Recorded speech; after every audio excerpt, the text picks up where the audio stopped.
પોરબંદરથી ગાડી આવી છે i10 નિયોસ મીટર રિપેરિંગ માટે. ગાડીના અંદર પ્રોબ્લેમ છે, મીટરના અંદર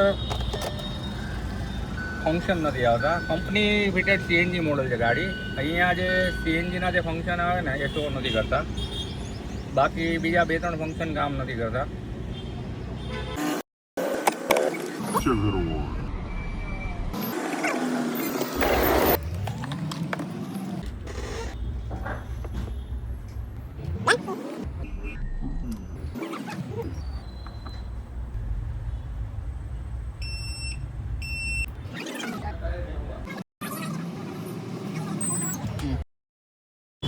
મીટર ગાડીનું કમ્પ્લીટ રિપેર થઈ ગયું છે. મીટરના અંદર જે સોફ્ટવેરનો અને હાર્ડવેરનો જે પ્રોબ્લેમ હતો એ કમ્પ્લીટ સોર્ટ આઉટ થઈ ગયો છે. ગાડીમાં આપણે લગાવીને ચેક કરશું.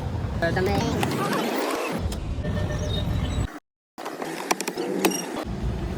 મીટરના અંદર કમ્પ્લીટ બધા ફંક્શન ચાલુ થઈ ગયા છે. સીએનજીનું જે લેવલ નહોતું બતાવતું કમ્પ્લીટ એ લેવલ બી બતાવવા મળ્યું. બાકીના 2-3 ફંક્શન બીજા જે કામ નહોતા કરતા એ બી કમ્પ્લીટ ચાલુ થઈ ગયું છે. તો આપ પણ આપણી ગાડીનું સ્પીડોમીટર રિપેરિંગ કરવા માંગતા હો તો અમારી શોપ વિઝિટ કરી શકો છો. પટેલ કેન મીટર university road Rajkot. Thank you.